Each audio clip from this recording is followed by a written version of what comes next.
Good evening, Mr. Chairman and Board. This is the May 24th Planning and Zoning Board meeting, and we are live on YouTube. Okay. Is now 2 o'clock. Would like to call the roll call. Those here. Evelyn Hrpb. Here. Mark Hum. Here. Juan Cotton. Here. Ed LeBlanc. Here. Zaid Shamsi Basha. Here. Dan Waleski. Here. Alexander Cole. You have a quorum. Okay. So record the absences and we stand for the pledge of allegiance. Pledge allegiance To the flag of the United States of America and to the republic for which it stands, one nation, under God, indivisible, with liberty and justice for all.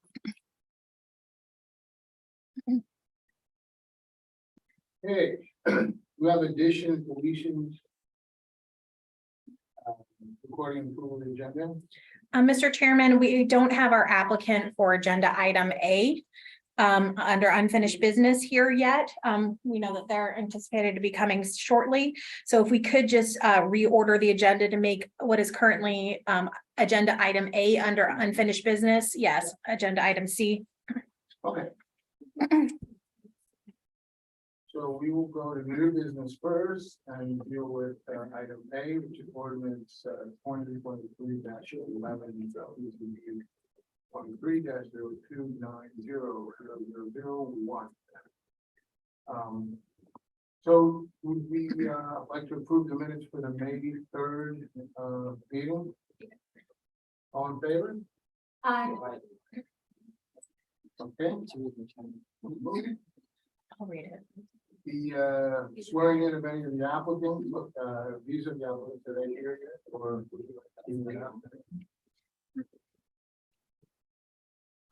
We don't have any applicants here. I think we just have people providing public comment on the rezoning. Okay. No. If you're And the providing distance- public comment, you'd be. You don't have to be sworn You in. don't have to be. I'm doing it, okay. Fine. Do you swear and affirm the testimony you give will be the truth, the whole truth, and nothing but the truth? So say yes. Yes. Thank you. Thank you. Elizabeth is running a touch late in traffic.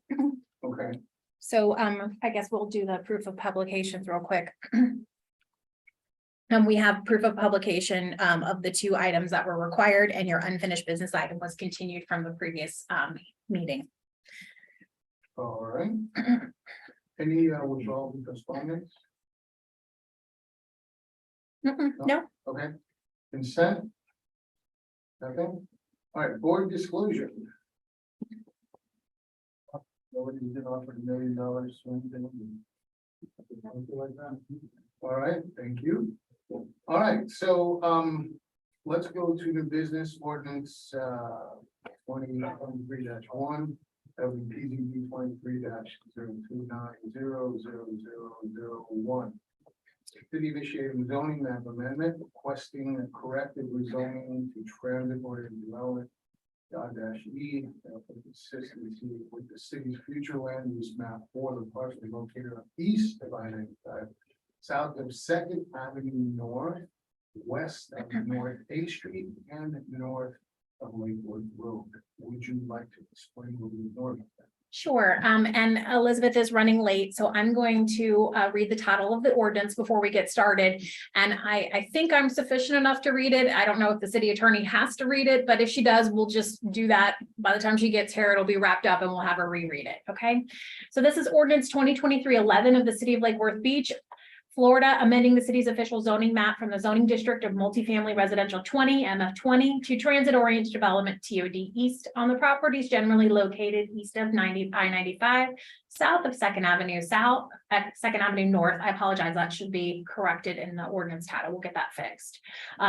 West of North A Street and north of Lake Worth Road, as more particularly described in Exhibit A, providing that conflicting ordinances are repealed, providing for severability, and providing an effective date. So let me just share my presentation real quick.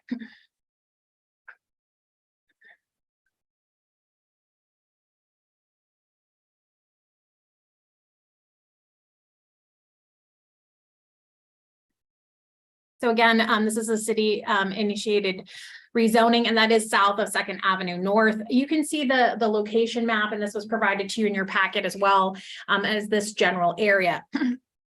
Now, and again, here's the current zoning map depicting the MF20 designation.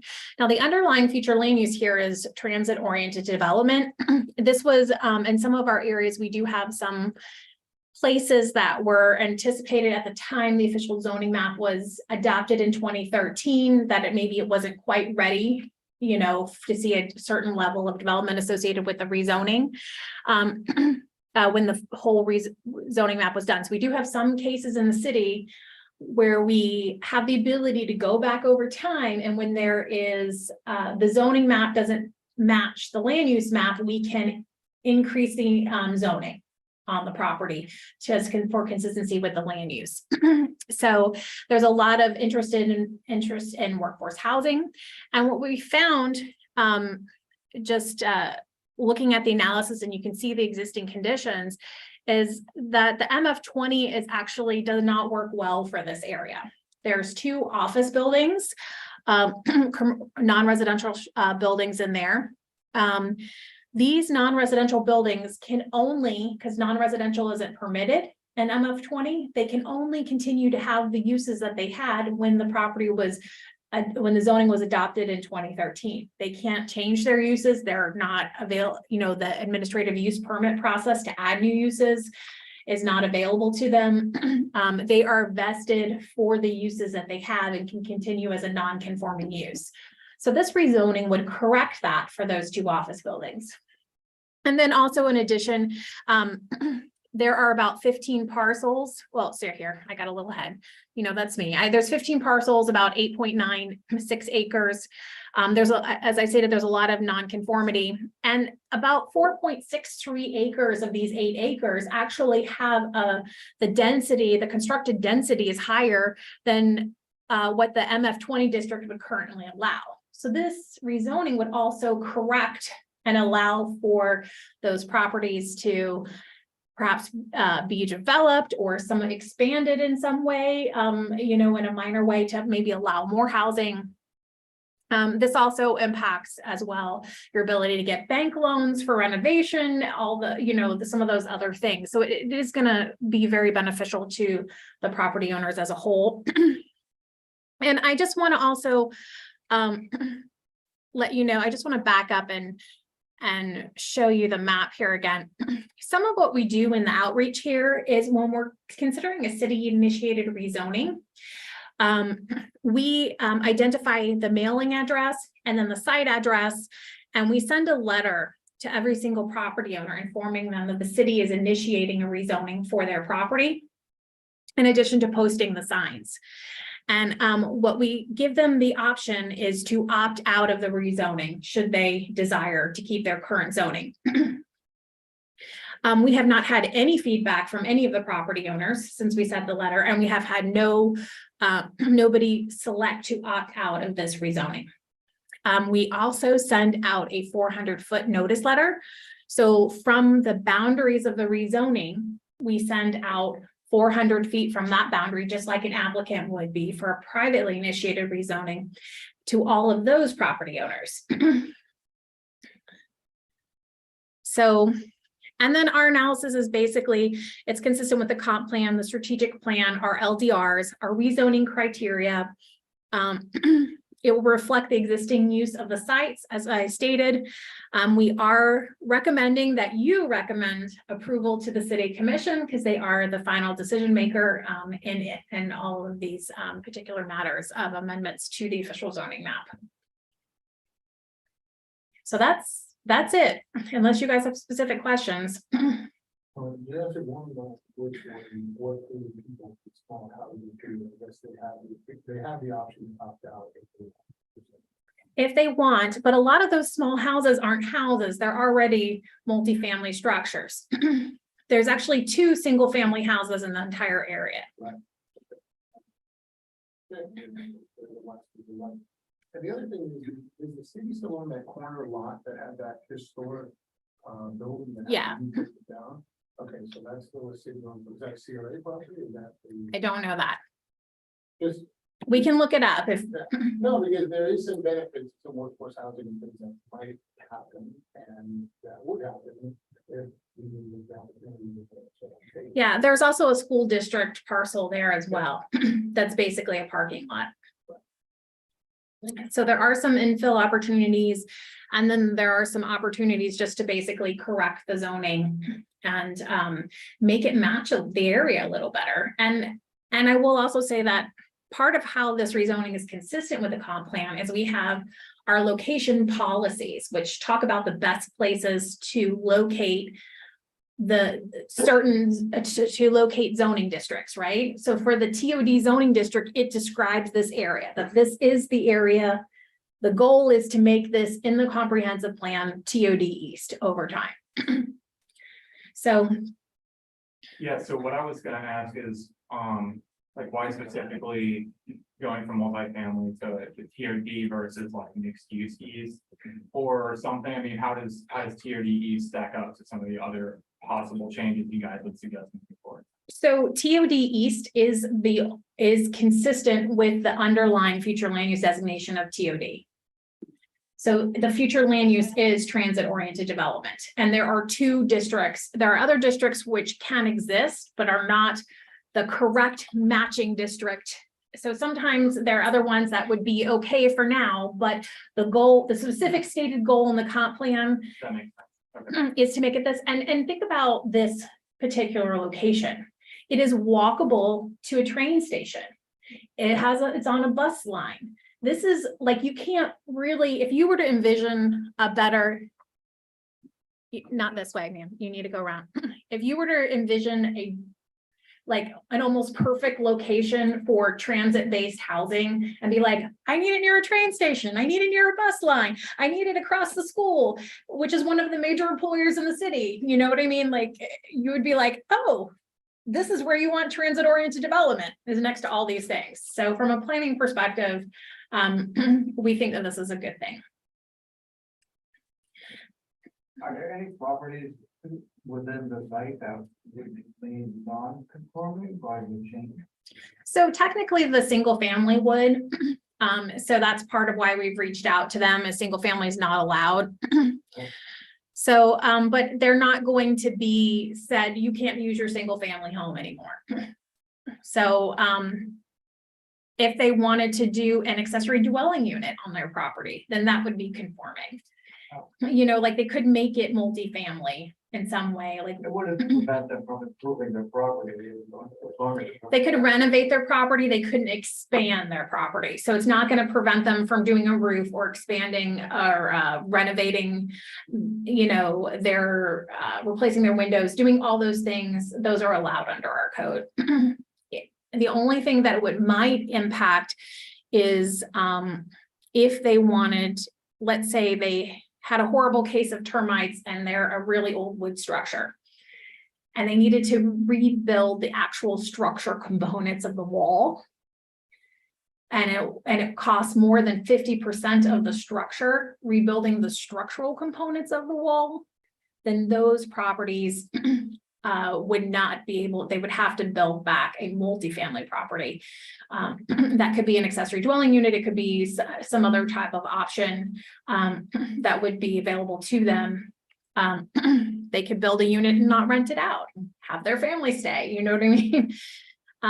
So there were only two of those properties. So we felt it was a win because we are reducing the nonconformity on probably close to 6 of the 8 acres. And we're only increasing a nonconform, like we're getting, do you know what I mean? Like we're riding the ship more than we're wronging the ship.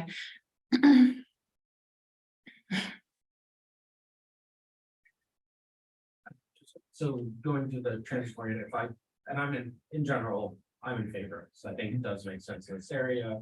I'm personally in favor of kind of the getting rid of nonconformities, and this area has one of the largest, I think, consistent with that medical nursing rehab center, which is fairly tall building in an area that currently permits 3 stories. And I think this will increase that with pending all the other stuff, but I think this gets them up under the code, under transport in this area, may be allowed for it's just they don't want us up to 6 stories, I think, so getting closer to conforming, but. Am I correct that that's kind of the change? We're going from 30 units to acre, to 60 units per acre, and going from a max of 3 stories to a max of 5. So it's not 60 and it's not 60 by right. That's through the plan development process. It's, I think it's 40. Let me just pull up the district. So they would have to go, if they wanted the 60 as the base plus the bump, they'd have to go to a plan development. Let me go through the LDRs and pull them up. This is east of 95, so land development is half acre. Yeah, half acre. Let me do mixed use. Yeah, there's a lot of land that's really underutilized in this area and would be, you know, we are in a housing crisis and this would be, there's a lot of infill opportunity here. Tremendous amount.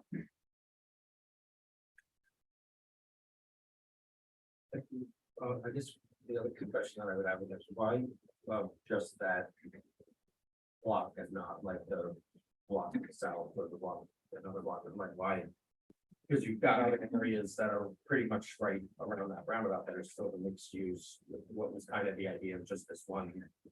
Was it just because of the existing nonconformities that you wanted to kind of minimize? So usually when these city initiated rezoning happen, when somebody wants a business license or a use approval and we can't figure it out, and then we go back and we're like, oh God, this really makes sense to just rezone this place, you know.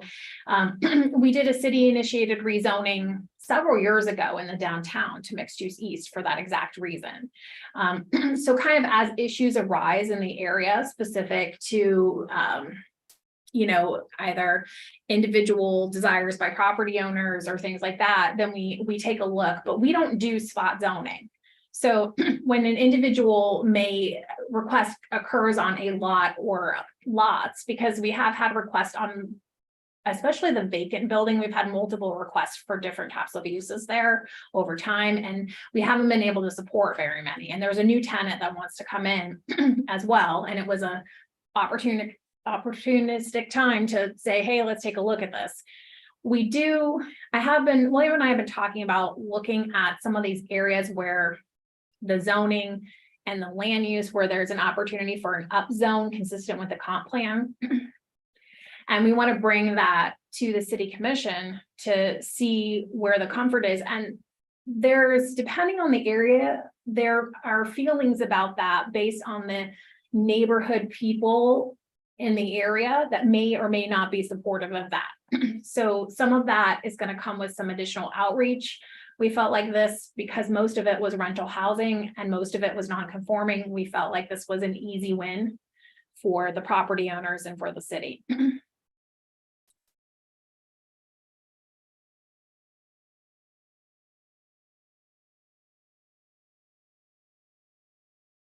Your thoughts?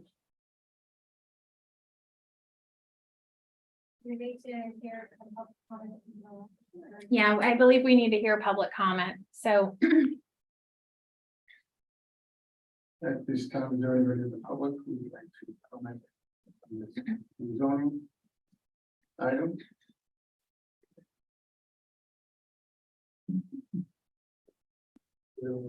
Okay, we have a written comment on this. I do have a written comment. okay. This comes from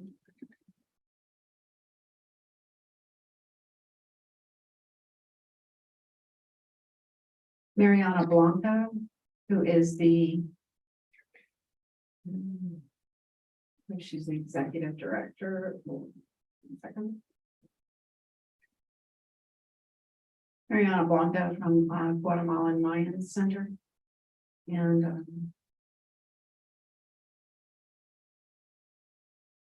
she said, thank you for your consideration today. At the Guatemalan Mayan Center, we serve approximately 16,000 families yearly, not including our families who receive food from us in our food bank.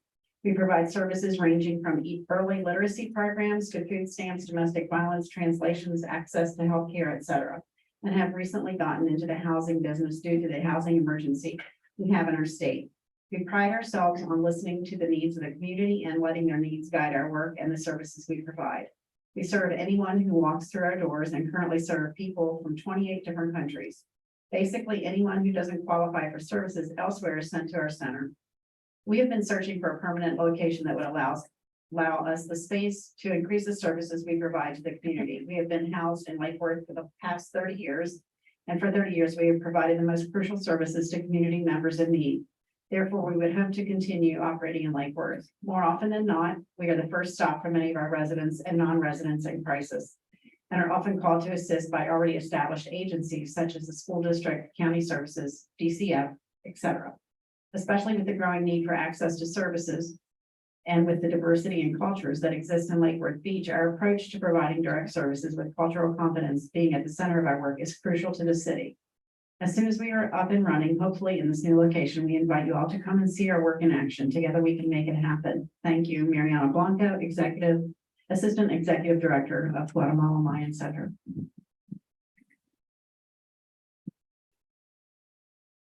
That was before. This- Well. I think it's They're one of the potential tenants looking in one of the non-residential, so they're one of the folks who would benefit from the rezoning. So, okay. There's no other comment, in my motion. Sure, I'll do it. I move to recommend approval of ordinance 2023-11 of the proposed amendment to the zoning map based on the data and analysis of the staff report and the testimony at the public hearing. Okay. All in favor? Aye. Okay, now. Carry. So, we would like to do the other business B. yes, Mr. Chairman, just give me 1 second to pivot here and we will be on that. Okay, this is ordinance 2023-10. Consideration of an ordinance amending the city's comprehensive plan to adopt new property rights as required by Florida statute 163.3177.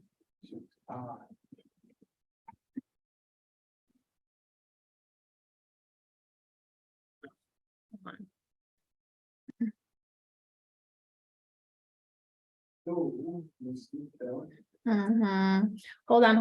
Let me go and get the ordinance because I got to read the ordinance of this one too. Sorry, I'm the city attorney of the moment and staff. I'm not the city attorney of the moment. Certainly.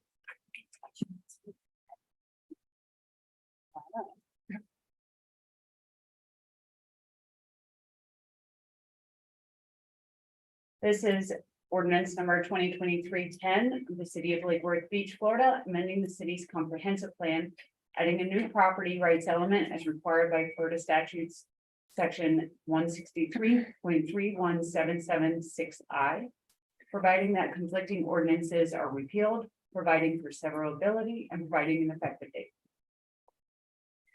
So, again, for the record, shockingly, it's me, Erin Sita. This is a consideration as an ordinance adopting a new property rights element. So basically, in I think, what was it, just my staff report. 2021. The governor signed in a bill that said everybody's got to adopt a property rights ordinance or element. If you don't, and it doesn't say these 4 things, you can never amend your comprehensive plan ever again. So that's my presentation. If you would like to adopt our mobility plan coming up into the comprehensive plan, if you'd like to adopt a small scale, if you'd like to have any type of flexibility in our comprehensive plan whatsoever, we have to adopt this element, period. We have to, what does this element do and what is the impact? Elizabeth and I are of the same mind that it really doesn't do much because we are already required to acknowledge and constitutionally protected property rights and local decision-making, in that if we violate local property rights, technically, we get sued and we lose in Florida under state law. So that's basically what happens. So basically, we have an element that says we're going to consider stuff that we already consider. But it's going to be an element, and it made some senator or legislator feel really good at the time. And so we are here to make somebody feel good and do nothing. I think the big thing is that there are these small little towns all over Florida that aren't as mature as Lakewood is one of the oldest towns in Florida. And we have so many laws, so many things and a history of them. They know the center, but if you've got something in Central Florida with 500 residents, they may not be as astute as you are. And that's fine. And the problem is that these people never amend their comprehensive plan. So there's still required elements in those 500-person towns that they haven't amended since 1998. And they still haven't amended their comp plan they haven't done an ER since 1998 either. You know, and they don't care because they never amend their comp plan, you know? So this is, I mean, like, this is obviously, it's a little hyperbole on my part. It's a little tongue in cheek, but we are gathered here today. Whether you recommend approval or denial, most likely the city commission will approve it because they would like to amend the comprehensive plan at some time. We're literally, it's functionally a preemption of our authority to do anything with our comprehensive plan unless we do this. There's one that's already been approved, that's waiting. Yeah. So the one, and part of why we're doing this is we got a naughty letter after we transmitted our last small scale that said that they want us to readopt it. And we're talking whether we want to do that or not. But regardless, we gotta hustle.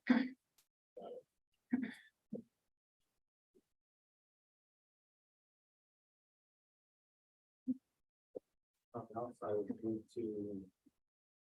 would move to recommend the city commission to adopt the proposed comprehensive plan text amendment included in ordinance 2023-10. A second. All in favor? Aye. That is unanimously. Right. Moving right along. Do we have the applicant here for the? Okay, we're gonna need to swear her in. Are you the applicant? Yeah. You could stand, we're gonna swear you in. Okay, unfinished business, Hrpb project number 23. Okay. Okay. 23-0060002. Consideration of a distance waiver.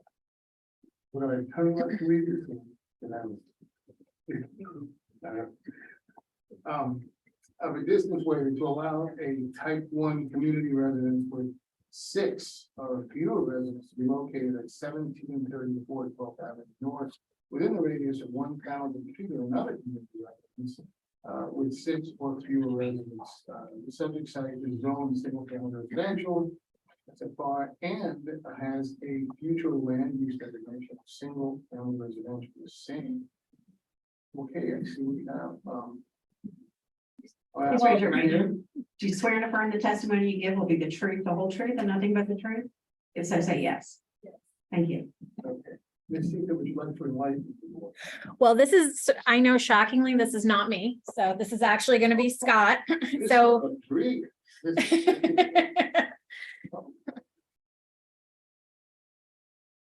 Good evening. For the record, Scott Rodriguez with the Planning and Zoning Division. The item before you is YLO's request for a distance waiver to allow type 1 community residents with 6 or fewer residents within 1,000 feet of another type 1 community residence. The structure is located between 12th Court North and 12th Avenue North and is within the single family zoning district, single family residential zoning district. The city's land development regulations define a community residence type 1 and is consistent with Florida statute. And I do want to note that the 1,000-foot separation requirement is established in Florida statute 419.001. This slide provides some background on why the separation requirement was established. I think we probably should go to the next one. Thank you. Basically to ensure that community residents are not clustered close together. That's the purpose of the 1,000-foot separation requirement.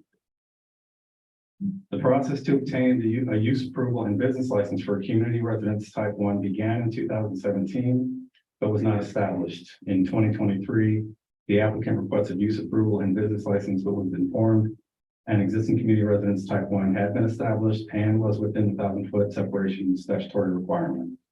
The applicant requested a waiver. Florida statute allows local government to establish a distance waiver. And again, this is a continuance of this item from the May 3rd PCB meeting. The proposed community residence type 1 is within the 1,000-foot separation requirement, so the applicant is requesting the distance waiver. And again, this is the site location and floor plan showing the number of residents. I think it's just a couple more slides. There you go, thanks.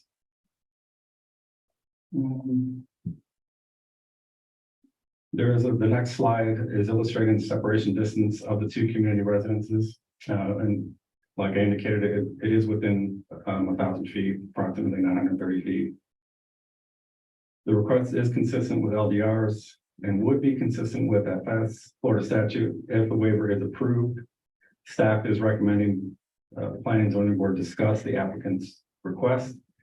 If the Planning and Zoning Board approves, staff has provided conditions. And these are the motions for the board to consider. And that concludes my presentation.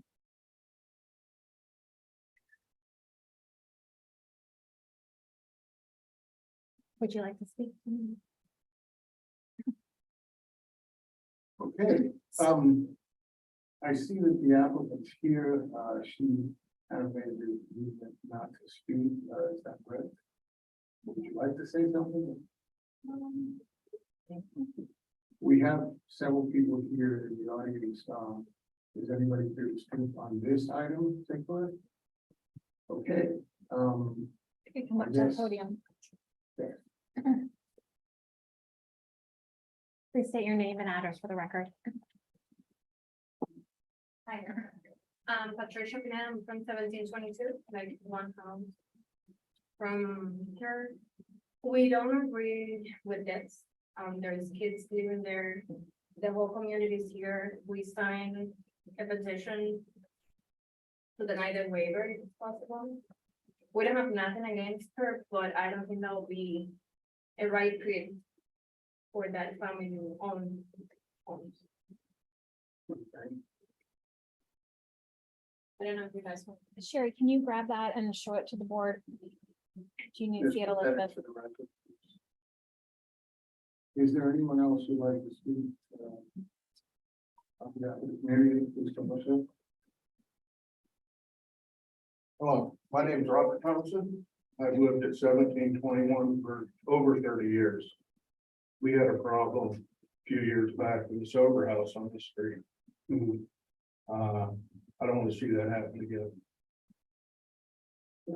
I know that's not the issue, who can be in there, but you guys can't tell me who can be in there, who can't be in there. But if it's under 1,000 feet, we need to stick to our guns.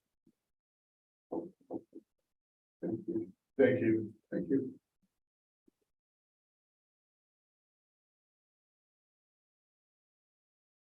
The other people, Sarah, would you like to speak?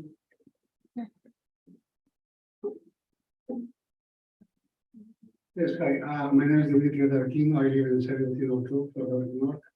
Yes, I'm not agreeing also, I have a kid with special abilities, so I think it's gonna be the nicest for it.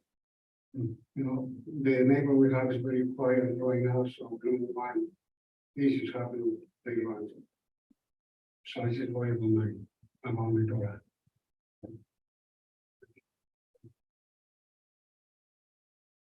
So you would like to say something? You have to come here with the microphone, please. Are we done with public comment? Is everybody else? Does anybody else like to speak on behalf of the neighborhood or?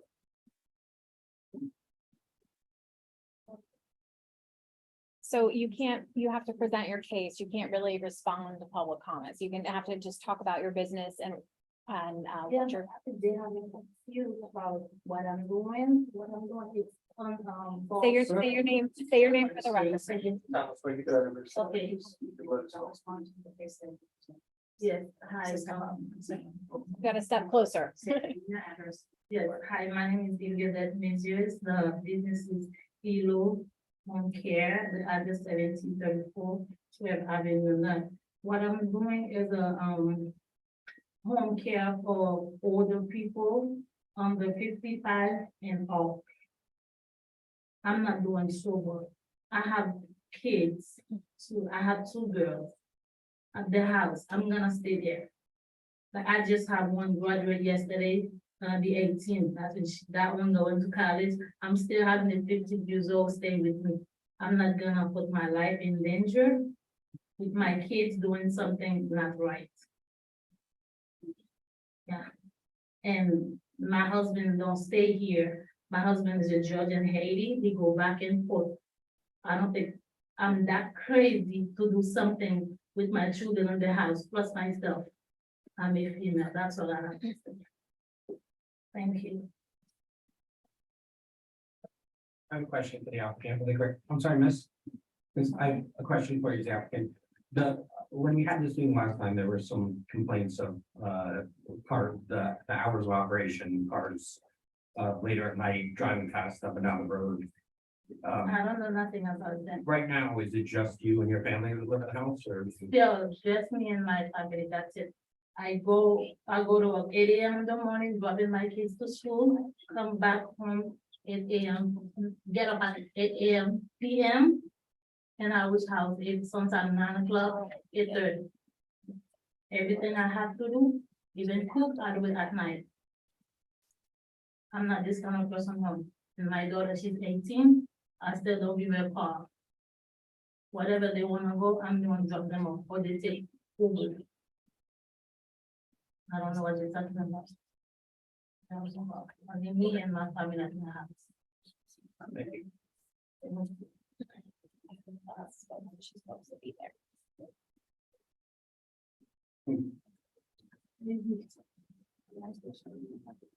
We don't public comment, it's not come up. Should have come up before, but please come up and say.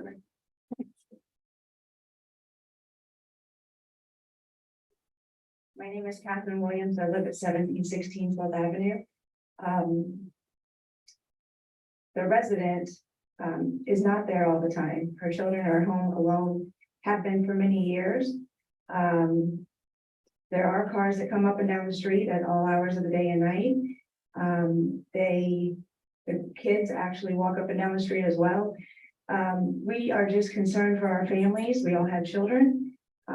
Like the one resident said, it's a very quiet street. We all get along. We all, do our thing. But we also have children. We have pets. We have families that we are concerned about. There's some stuff that has gone on down there that has been questionable. And so we are just questioning what is going to be brought into this house. Assisted living, I understand it. There's a few streets over. My father-in-law lives on that street and there are no issues. But knowing of issues that have already gone on at this residence throughout the years that they have lived there and the amount of times that the children have been by themselves. Sorry, am I talking too hungry? The concern for me is are there going to be people living there that are supposed to be taken care of and not have this home health care person there. She's not there very often. She comes usually at nights, leaves early in the morning, and she's gone the entire day. Her kids fend for themselves. Her animal runs up and down the street all day long, mostly until someone puts it back in the house. So that's our concern for the people, the residents on the street, is the fact of what is coming into our neighborhood and what is going to happen with it. Is it just to bring people in to make money and then we don't take care of them? And then we've got extra issues, so that's our concern. Oh, wait, no, you can't. You can't, you're just public comment. Can I ask the property owner questions? May I ask you a question? Okay.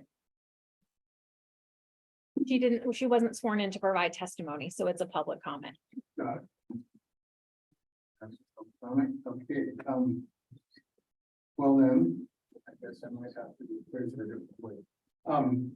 No, she's sworn in. You can ask her whatever she wants. Has there ever been, any, police report or anything that has been issued, or any problems associated with the home and the people that are at the home?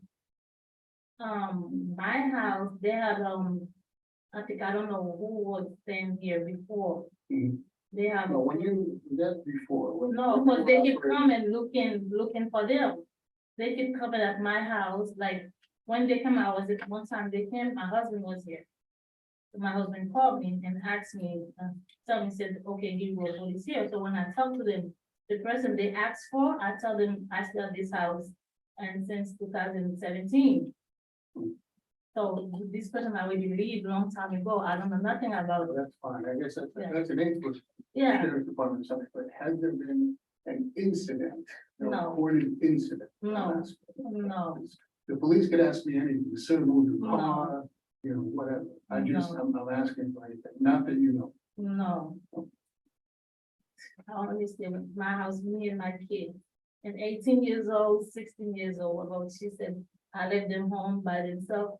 18 years old can stay home by themselves, 16 years old can stay home by themselves.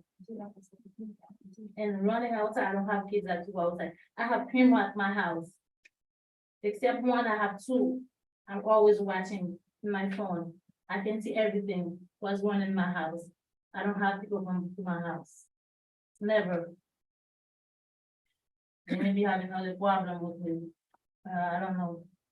I don't even know, only one, if for God witness, only one person I know here is Dave. Cause I'm, since 2017, I stay in there, I don't know nobody. Only Dave, I know, I don't know nobody, nobody. I So, don't know what's the problem. what we were just discussing a little wrinkle, with the applicant's testimony. We didn't realize the two daughters were there. So she might have to reduce the number of people in her house she's caring for, because the maximum is 6 residents. So And once it's said it. it's out. So you can only have then, if you have 3 people there, you can only have 3 residents, not 4. So you're gonna, that would have to be, if you approve it, you would have to add that condition that as long as there's, depending on the family of the house. Including family. Yeah, including, yeah, it's including family. But maybe just restate it for the condition to just be like this, a maximum of 6 people as, including family, no matter who they are. But they want 18, she's leaving, she's going to college from October. It's 6 people. Okay. So reading like the board discussion fine. Yes, I'll just start with my thoughts. So the way I see it, the burden's on the applicant to demonstrate why we should let her do this within the statutory required boundary of 1,000 feet.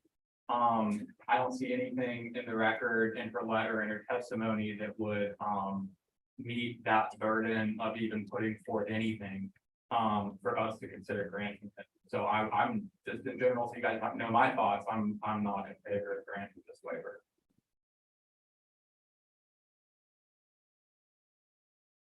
I'm afraid of the second, precedent for more. And I'm not in favor of granting it either.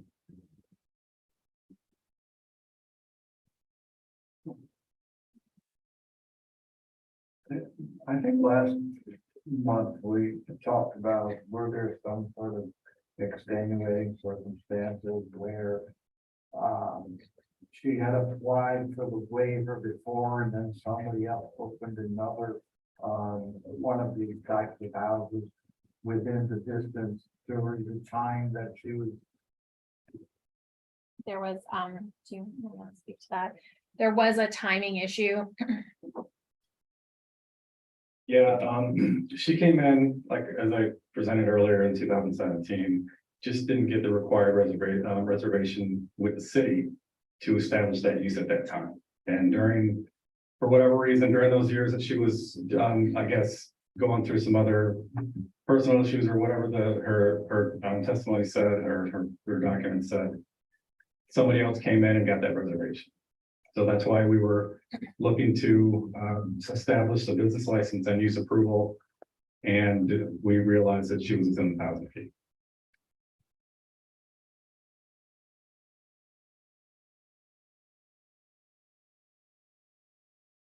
I mean, personally speaking, I wish I could, but the fact that there's been so much negative comments in terms of the behavior that's been happening on that block.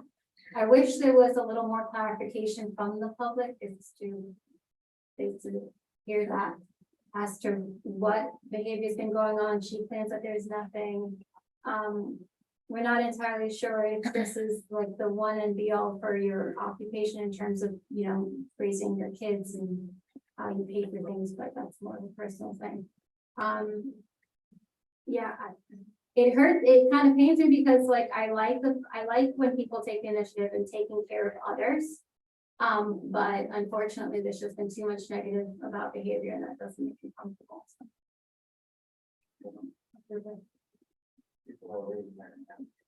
If I'm able to speak.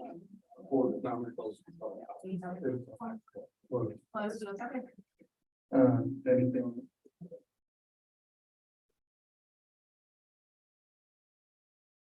You guys can make a motion if you want. I'd like to just say something. I agree with them. That unfortunately, the reason I asked about any police reports or anything like that, I think both sides haven't really produced anything but hearsay, right? There hasn't been anything in the paper that said, well, 5 police people showed up in this incident. There's all kinds of things that could happen unless there's something concrete. But at the same time, I don't see, we have a statute for the 1,000 feet that is on the books for good reason. If you missed that window of opportunity, the early bird gets the worm. And it's hard to say that, but at the same time, what bothers me more is that I don't see enough evidence on either side to really grant this. And I would also.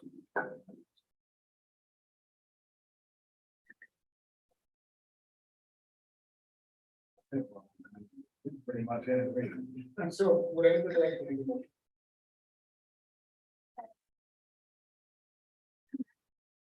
I'll do it.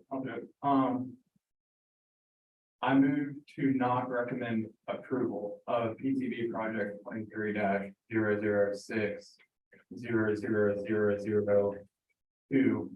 The community distance waiver for EYLO home center home care located at 1734 12th Avenue North is not consistent for the following reasons.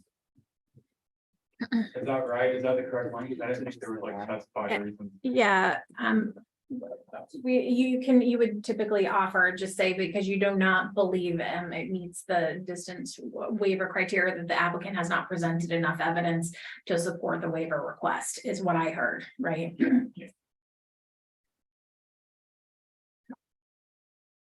Second.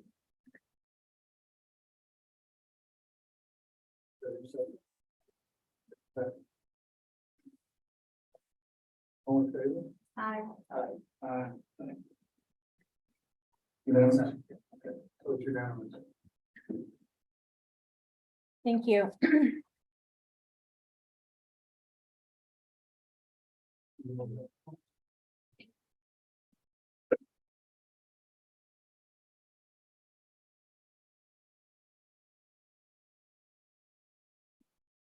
Okay, moving along, what we are doing some planning issues. So Dan and I didn't get as coordinated. We must have been slammed, but I do want to get his presentation. He had a concern that he wanted to bring to you all as a discussion point. So we'll maybe we'll try the second meeting of June, if that's okay, because the first one has like 7 items on it. So if I mean, I don't even necessarily make a presentation if I take time, because all I'm asking is if the board says, hey, we'd like for staff to work and provide clarification, I think we can kind of. Then let's do it under board member comments, okay, if we're gonna do it like that, because I thought we. Under board member comments. You can do, yeah, I think they could provide some consensus and some consensus direction. I think what you're asking for is you're gonna, bring up a topic and ask for consensus of whether staff would bring back more information on it for consideration. So it's not, we're not changing anything tonight, it's whether. What, and we can, again, so we can defer this if you feel like it's better, but what I'm specifically looking for is for staff to, I believe what needs out of the staff needs to bring something to the board, the city, board, the commissioners for clarification. I think that there is some like ambiguity with the way. But it would come here first, so hold your comment. And you can present it, and then the direction would be for staff to bring something back for you all to look at first. Okay, so I'll do that on one other comments. I'll Yeah. clarify. Okay. So we don't have any planning issues. I don't see any public comment either, Mr. Chairman. No, he's not part of the public, okay? Definitely not. Oh my God. Don't give him any It suggestions. would kill, it would, part of my soul would die if Abe left, okay? No. Department reports. You guys all saw the emails. If you haven't responded to Sherry, please do. We're gonna have a weird schedule. We need to have a quorum. It's really important that we keep the schedule, because we have we have a huge lift in June. We have potentially 9 items going to hearing, possibly 10, right? Possibly 10 items. So we're gonna have to break them up into 2 meetings, which is why we moved the July meeting. And then a lot of our staff is out. And I'm sure you guys, some of you are out around the 4th of July holiday because it's on a Tuesday. That makes things difficult when we have staff out for packet. So almost every July 1st meeting we reschedule anyway. So we're going to move that July meeting basically to June. And we're going to, I want you to reserve the 3rd Wednesday in July, because we were hoping not to have a July meeting at all, but it's looking like that is also not going to be the case. And that might actually be a robust agenda as well. So that's my department report. Yay, lots of stuff is happening in the city. You guys are going to have to work a little extra harder this summer than we normally whether you're gonna have a heavy caseload. What was the date for June meetings? June 7th, June 28th, and July 19th. So we just need 4 at each of those meetings. And summers can be tricky because people go on vacation. So I have. I'll be there.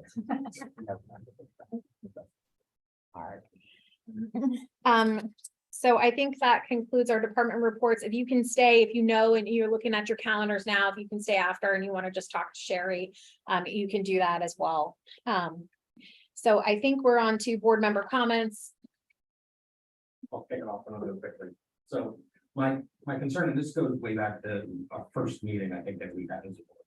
And that was we reviewed a project that was coming in as a 5-story building on 10th Avenue in an area that was future underlying land use of transit oriented with a mixed use.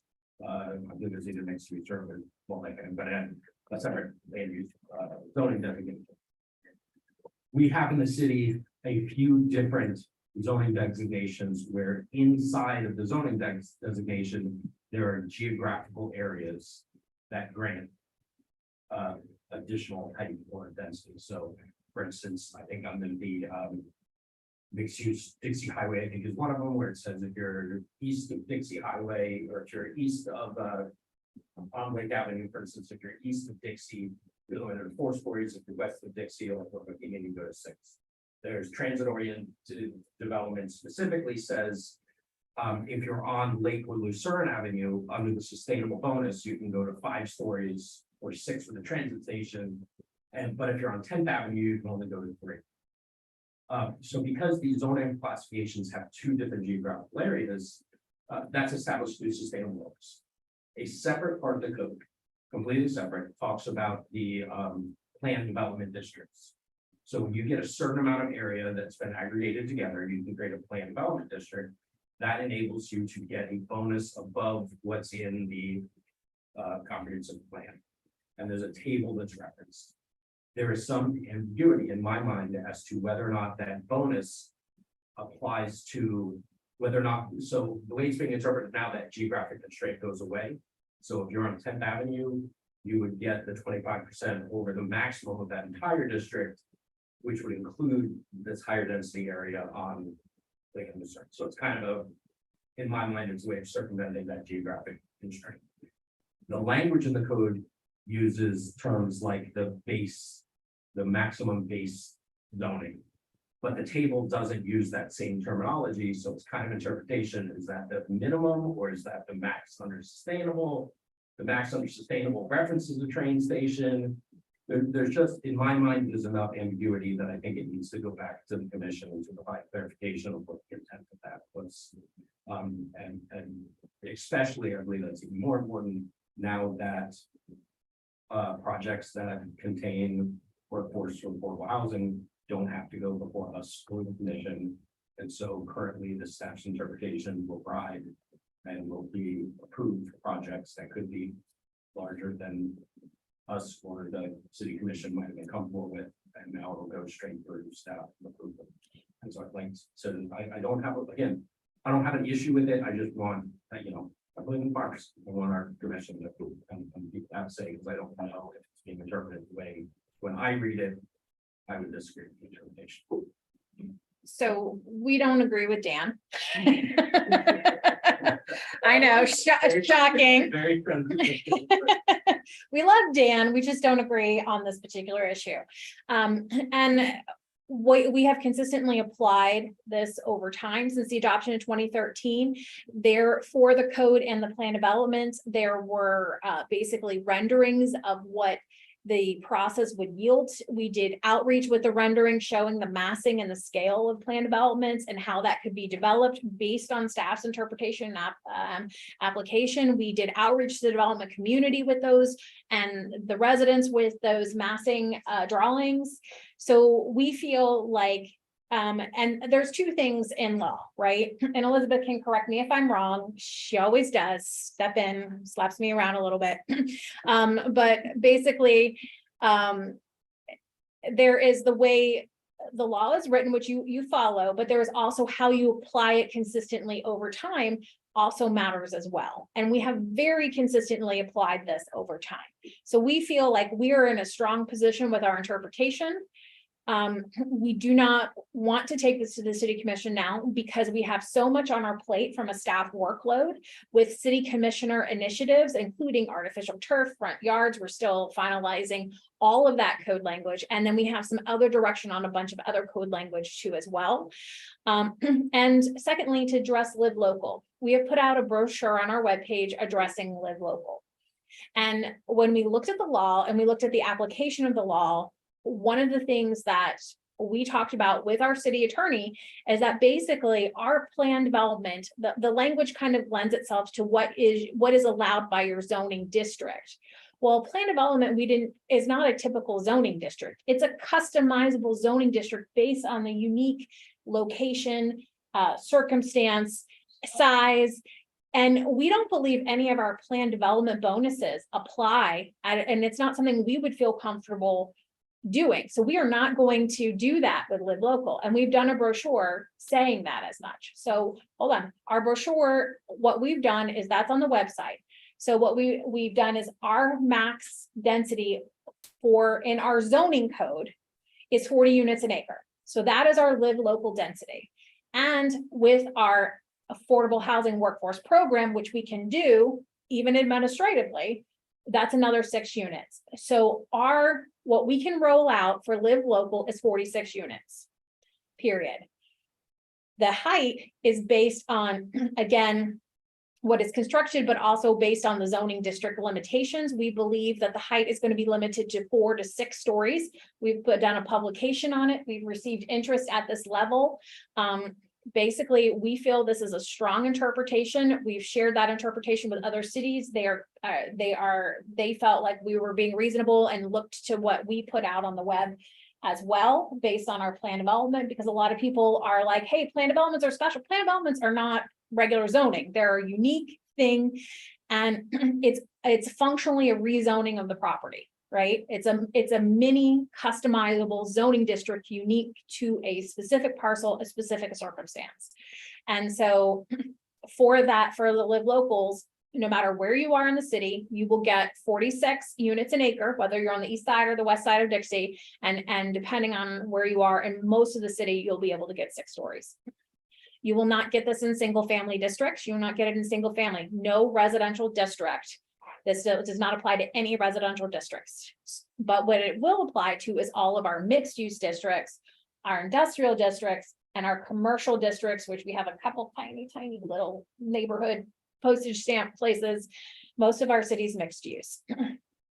So that's kind of how we're rolling it out, and that's what we feel about it. So, but Wait, where on the website?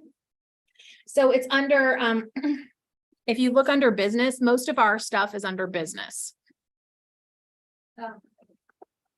So while she's looking that up, as we talked about, if you all feel like this is worth a bit more of a discussion, or you want to look at, the actual language that has been discussed, we can bring that forward at a subsequent meeting. Or if you say, you know what, staff's got it covered, thank you, Dan, but let's just keep trucking down this road where we've been, then that's fine too. So that's board choice, whether you want to see something more or not.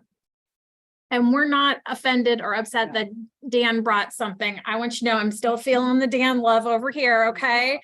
So like, we're not always gonna agree every time. And that's okay. That's the nature of what we're doing. That's the nature of what we do. I think we're here as a board, so I specifically haven't brought this to anybody else. I want us as a board to discuss it before, and that's why we just didn't have time to get it together, but I just wanted to see if everybody was even interested, but I think we should bring it forward so we as a board can discuss it. And if you're as confused or think there's any good design, we can discuss it at that time. Are you okay? I don't think we have to give anything other than kind of consensus. Is everybody okay with us putting this on the agenda for a future meeting? Kind of have staff and myself be a little bit more prepared and discuss it and see. I think it's a pretty complex situation. We're doing things in Miami and Fort Lauderdale at the moment.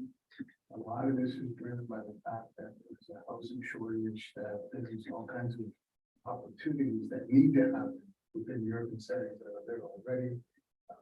And like in Miami 21, things shot up from 3 stories now to like 21 to 40 stories, right? Property values went up, obviously went up, but the pressure is there. And the tough part about it is it's extremely complex.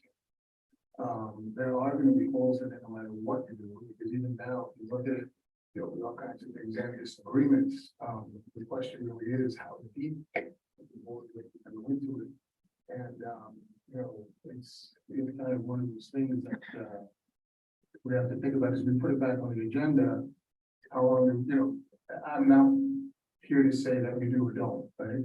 The question is, but where do we go with it, and how much we sort of, go into it? How do we deal with staff?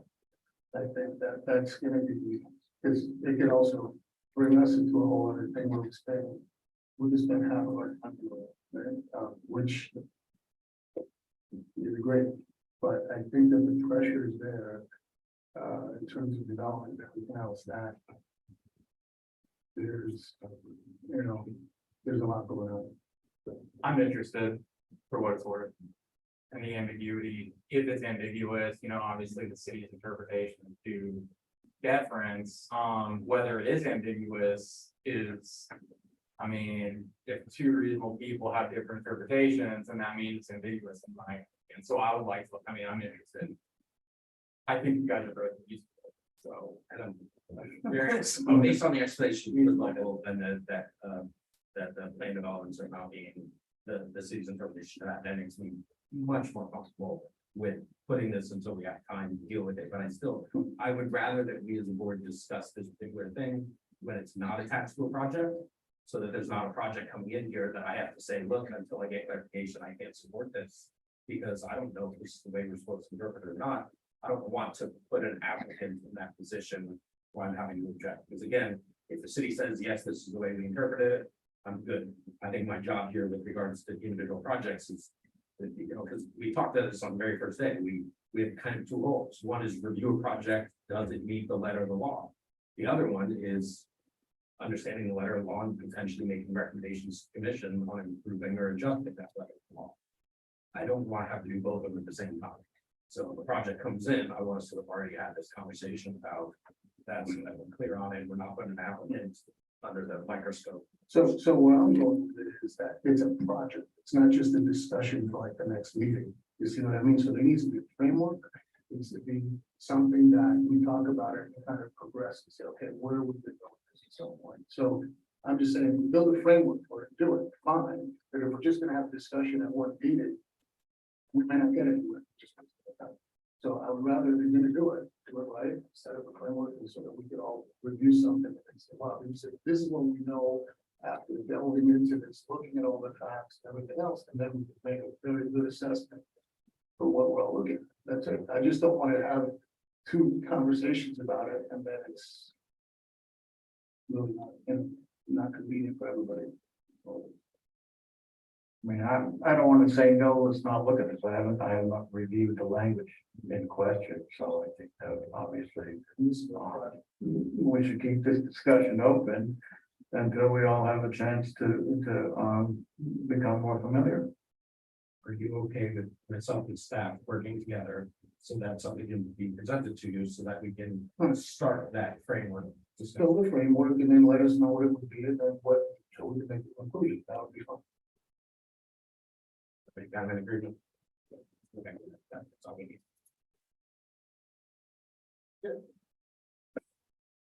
So And the other one that we-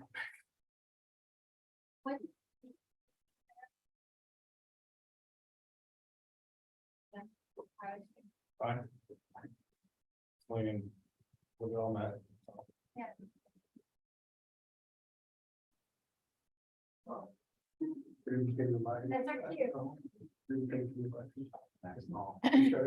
So just to show you, I know it's not a board member comment, but you can see here on the PDF, it talks about the density and the height and how we interpret it.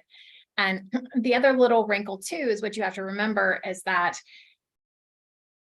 if you do this administratively, you have to meet every single land development regulation with no variance and if you were to come in with a plan development, you can request certain relaxations or waiving of certain code provisions if that would allow you to, because we have an urban environment and it's constrained to sometimes to do a little bit more development, you need a little flexibility here or a little flexibility there.